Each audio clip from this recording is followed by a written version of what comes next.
Halo guys, apa kabar kalian semua? Jumpa lagi dengan WSS Masa Bercerita.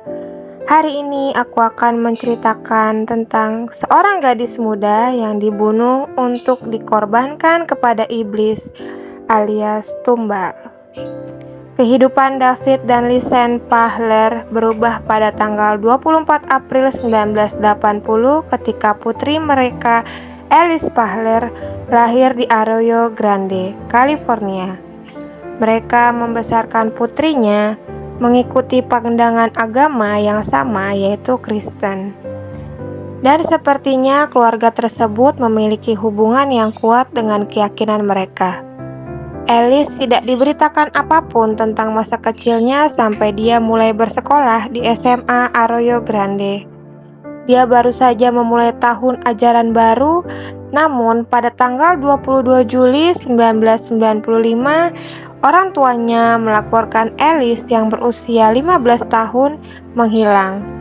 Dan selama 8 bulan tidak ada yang dapat menemukan jejak kemana Alice pergi.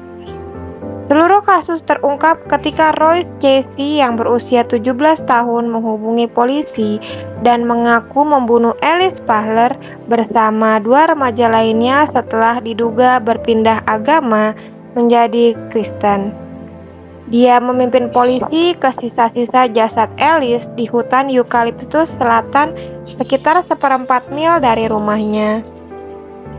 Dua remaja lainnya yang terlibat adalah Jacob Delasmood yang berusia 16 tahun dan Joseph Fiorella yang berusia 15 tahun. Ketiganya ditangkap dan didakwa melakukan pembunuhan, keterlibatan geng, pemerkosaan, penyiksaan, dan konspirasi.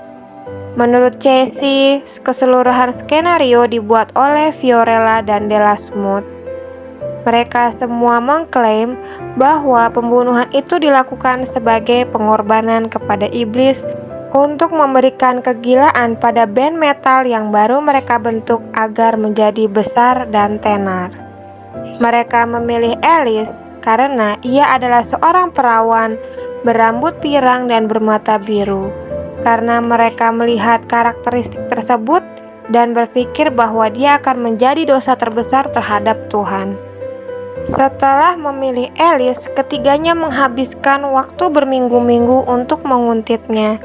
Sepertinya mencoba menemukan cara terbaik untuk memancingnya keluar dari sekolah. Mereka memutuskan untuk memikat Alice ke hutan kayu putih di Nipomo. Di sana mereka diduga menghisap ganja sebelum Delasmood menyerang Alice dari belakang. Dia melilitkan ikat pinggang di lehernya dan mulai mencekik Alice.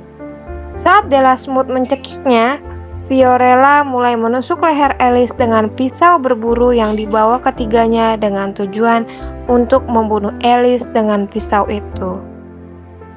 Delasmood dan Casey bergantian menikamnya sampai dia mengalami 12 luka tusuk yang sangat fatal.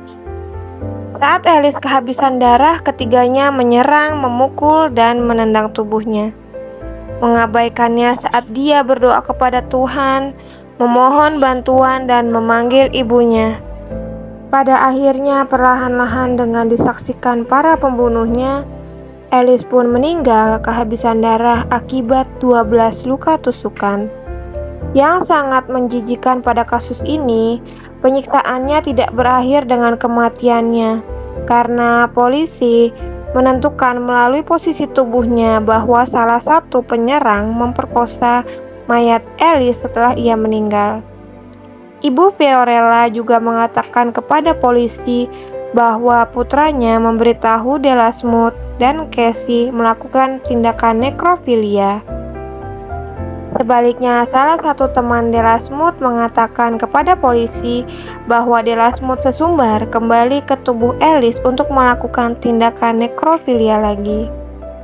Nekrofilia adalah sebuah tindakan di mana seseorang akan menyetubuhi seorang mayat berkali-kali. Casey tidak mengajukan keberatan atas pembunuhan tingkat pertama dan dijatuhi hukuman seumur hidup dengan minimal 21 tahun. Dan kemungkinan hukumannya lebih ringan karena mengaku ke polisi. Della Smooth juga tidak mengajukan keberatan atas pembunuhan tingkat pertama dan dijatuhi hukuman penjara seumur hidup dengan minimal 26 tahun penjara. Fiorella mencapai kesepakatan pembelaan di mana dia mengaku bersalah atas pembunuhan tingkat pertama dengan hukuman seumur hidup dengan minimal 26 tahun penjara. Pada tahun 2021, Casey mendapatkan pembebasan bersyarat. Beberapa anggota keluarga Pahler, termasuk ayah Alice, menghadiri pertemuan tersebut dan menyatakan bahwa mereka tidak menentang pembebasannya. Dikatakan bahwa Casey telah menyatakan penyesalan atas pembunuhan tersebut dan menjadi orang yang memimpin polisi ke tubuhnya 8 bulan setelah dia mengambil bagian dalam pembunuhannya. Saat menjalani hukuman penjara, Casey dikabarkan memiliki perilaku yang teladan dan mengikuti sejumlah program rehabilitasi yang berbeda. Dia sedang mengejar gelar sarjana psikologi dan sosiologi. Ya itulah guys, kasus pembunuhan menjijikan terhadap Alice Pahler, seorang gadis muda yang digambarkan memiliki jiwa yang luar biasa. Terima kasih sudah menonton. Sampai jumpa di kasus berikutnya. Assalamualaikum.